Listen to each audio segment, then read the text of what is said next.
Salam saudara-saudara yang diberkati oleh Tuhan Yesus. Berjumpa kembali bersama dengan saya di channel ini. Apa kabar kita semua? Saya berdoa kabar kita selalu baik-baik saja. Amin. Saudara, video kali ini saya mau bagikan bagi kita video cuplikan soal tentang peraturan rumah ibadah. Dan kita sangat bersyukur bagaimana viral baru-baru ini Menteri Agama telah memutuskan untuk membuat semua yang dipersulit akan dipermudah. Karena tentang izin rumah ibadah yang selama ini begitu sulit ya untuk mengerjakannya, karena memang banyak para oknum kadrun yang mengganggu rumah ibadah khususnya. Oleh karena itu, tanpa berlama-lama kita simak dulu cuplikan berikut ini. Sedang merumuskan peraturan mendirikan rumah ibadah yang mempermudah peraturan sebelumnya. Tetap diatur, tetapi bagaimana peraturan ini bisa mempermudah setiap umat beragama yang ingin mendirikan rumah ibadah. Jadi kalau ada kelompok yang menginginkan Indonesia menjadi satu ragam saja, itu sama artinya dia ingin menghancurkan Indonesia. Siapapun yang ingin menghancurkan Indonesia, kita sekali lagi sebagai pemilik saham atas negeri ini harus yang pertama kali melawan mereka. Tidak boleh asal coret-coret begitu saja. Sebab aturan pendirian rumah ibadah itu sebenarnya kesepakatan dari majelis-majelis agama. Kesepakatan itu dibuat bersama dengan Kementerian Agama dan Kementerian Dalam Negeri. Jadi prosesnya tidak begitu saja terjadi, dan kesepakatan itu dibuat selama 4 bulan dalam 11 kali pertemuan. Saya yang ikut melahirkan itu. Dari hasil diskusi-diskusi itulah terjadilah kesepakatan yang kemudian dituangkan dalam peraturan bersama Menteri Agama dan Menteri Dalam Negeri. Jadi ada asbabun nuzulnya, mengapa peraturan itu ada. Nah, jangan kemudian kesepakatan terus dihapus begitu saja, dicoret begitu saja, diganti begitu saja.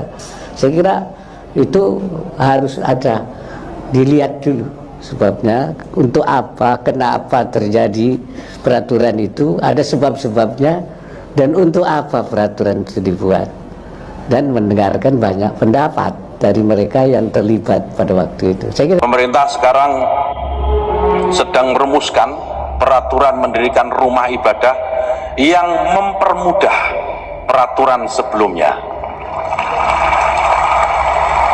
Tetap diatur, tetapi bagaimana peraturan ini bisa mempermudah setiap umat beragama yang ingin mendirikan rumah ibadah. Jadi kalau ada kelompok yang menginginkan Indonesia menjadi satu ragam saja, itu sama artinya dia ingin menghancurkan Indonesia. Siapapun yang ingin menghancurkan Indonesia, kita sekali lagi sebagai pemilik saham atas negeri ini harus yang pertama kali melawan mereka.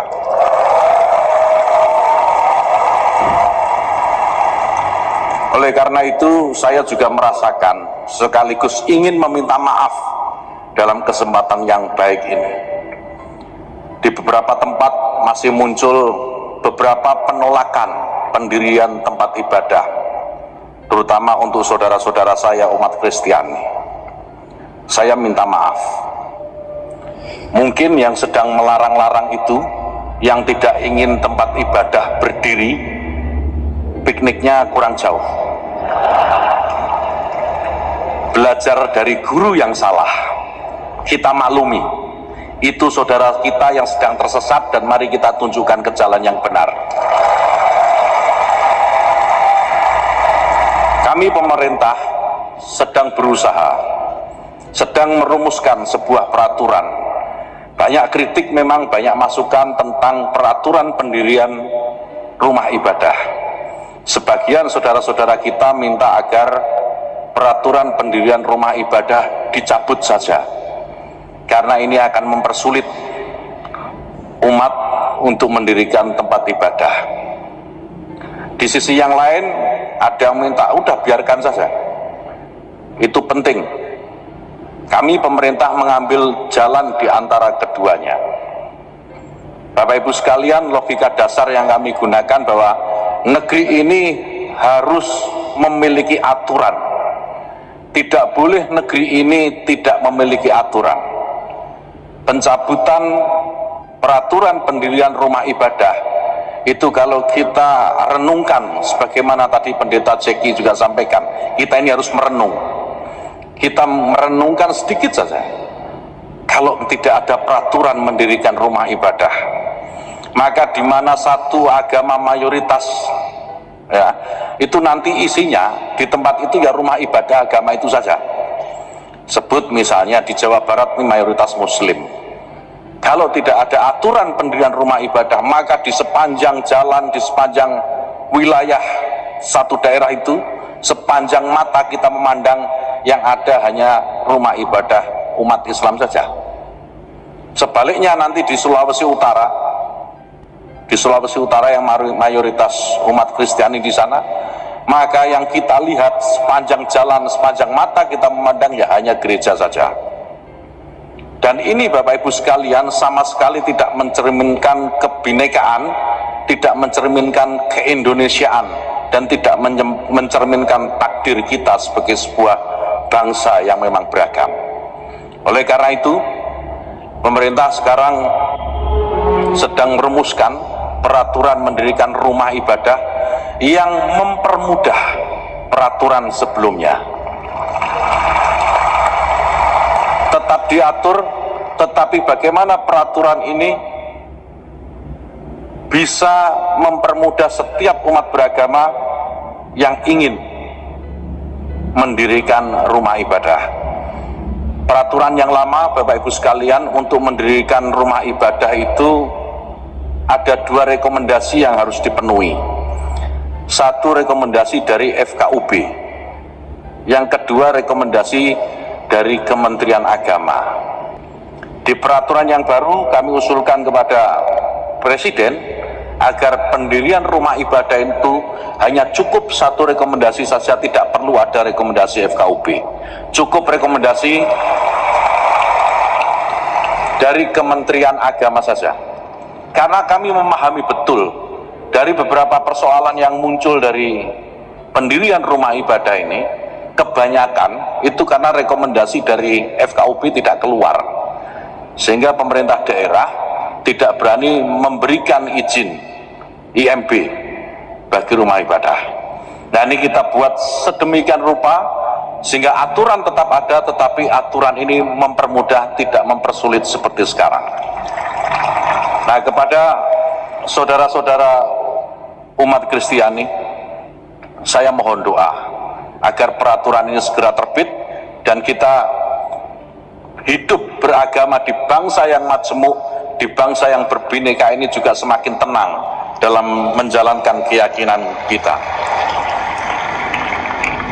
Bapak Ibu sekalian, yang terakhir saya ingin mengingatkan kepada kita, selain sebagai rumah besar, selain kita memiliki saham atas negeri ini, saya ingin mengajak Bapak Ibu sekalian, mari kita jadikan Indonesia ini sebagai martabat kita semua. Kalau kita memiliki martabat, martabat kita ini diganggu, martabat kita ini diinjak-injak oleh yang lain, maka tidak ada pilihan buat kita selain melawan itu. Jadi kalau ada yang ingin merusak atau mengganggu martabat kita yang namanya Indonesia, mari kita bersama-sama melawannya. Tidak peduli agamanya apa. Tidak peduli. Kalau yang mengganggu martabat kita sebagai sebuah bangsa ini, agama tertentu, sudah nggak peduli. Kalau mengganggu Islam ya kita lawan sama-sama. Kalau mengganggu Kristen kita lawan sama. Karena ini martabat kita Indonesia ini. Indonesia beragam. Indonesia beragam dan keberagaman itu adalah kekuatan bagi Indonesia. Tidak akan ada Indonesia jika tidak ada Islam. Tidak akan ada Indonesia jika tidak ada Kristen. Tidak ada Indonesia jika tidak ada Katolik, tidak ada Hindu, tidak ada Buddha, tidak ada Konghucu dan seterusnya. Mari kita jaga bersama-sama. Oke teman-teman sekalian, itulah yang kita sudah dengarkan bersama. Dan teman-teman sekalian, perhatikan bagaimana kemudian Pak Ma'ruf Amin ini memberikan pendapat. Sebenarnya sah-sah saja ya, apalagi dia udah pernah menjadi wakil presiden. Jadi kita melihat bahwa apa yang disampaikannya memang ada benarnya. Namun bukan berarti itu sesuatu hal yang tidak bisa dirubah. Itu sesuatu hal yang tidak bisa direvisi. Kenapa? Karena memang lihat sikon. Apakah kita mau Indonesia ini hancur? Indonesia ini saling ribut soal agama dari Islam dan Kristen. Dan teman-teman sekalian, kalau kita hitung-hitung dari agama Kristen sendiri, ya tidak seberapa ya masjid-masjid yang ditolak. Kenapa? Karena memang ya ada hal-hal yang memang mendasar sehingga harus ditolak. Tetapi yang paling terbanyak adalah dari Islam menolak Kristen, ya, menolak gereja, menolak pendirian rumah ibadah Kristen. Bahkan rumah-rumah doa saja yang seharusnya tidak memerlukan izin dari FKUB tidak memerlukan izin dari Kementerian Agama. Karena apa? Karena itu rumah doa. Ya kan? Sama dengan musola. Apakah kemudian musola ada IMB-nya? Kan tidak. Nah, ini bagi kita berpikir waras. Beragama jangan mabuk. Silakan beragama sesuai dengan kepercayaan Anda. Tidak ada masalah. Islam akan berkata bahwa agama yang paling diridhoi oleh Allah Subhanahu wa taala adalah agama Islam. Sama dengan Kristen. Ya, agama yang paling benar menurut Kristen adalah agamanya. Yaitu Kristen, karena pengikut Tuhan Yesus Kristus yang adalah pemilik surga dan bumi. Dia adalah Allah yang sejati yang berinkarnasi menjadi manusia, berkorban dan menebus kita dari hukuman dosa. Jadi udah sangat jelas, setiap agama akan mengklaim dirinya agama yang paling benar. Sehingga teman-teman sekalian, seperti yang dikatakan oleh Kementerian Agama, dengan banyaknya penolakan-penolakan gereja karena dipersulit oleh FKUB. Dan ketika sudah dipersulit oleh FKUB, maka dari Depak atau Departemen Agama di setiap kabupaten-kabupaten enggan untuk memberikan izin. Nah, maka supaya tidak terbentur, maka yang mengeluarkan surat adalah dari Kemenag saja. Maka teman-teman sekalian, ini hal yang sangat luar biasa. Saya sangat setuju apa yang menjadi sikap pemerintah, terutama Kementerian Agama ya, yang setelah sangat-sangat toleransi. Bahkan dari pemaparannya tadi itu cukup menyejukkan hati. Tapi saya percaya, kandurun-kandurun akan membenci dia. Kandurun-kandurun tidak suka dengan dia. Kandurun-kandurun akan berusaha menghujat, memaki, dan tentu saja mengutuknya. Tapi kita doakan teman-teman sekalian, biar dia tetap kuat menjadi Menteri Agama untuk seluruh agama yang ada di Republik Indonesia dan menegakkan keadilan.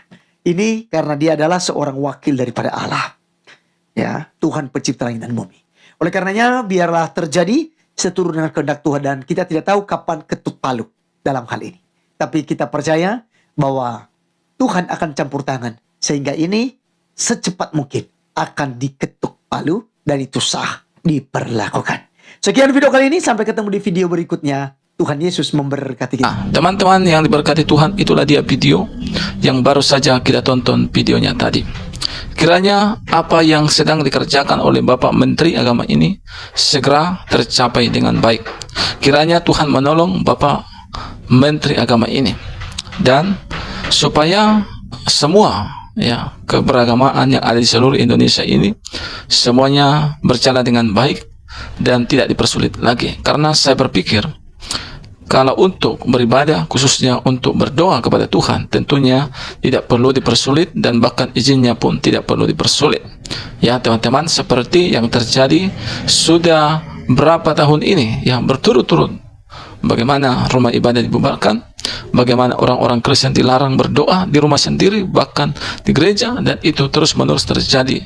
Itu sebabnya apa yang diputuskan oleh Bapak Menteri Agama ini adalah hal yang baik, supaya para kadrun tidak bisa lagi mengambil kesempatan dalam kesempitan yang terjadi. Teman-teman, kiranya video ini menjadi berkat bagi kita dan mengedukasi. Kiranya Tuhan memberkati kita. Shalom dan sampai jumpa di video selanjutnya.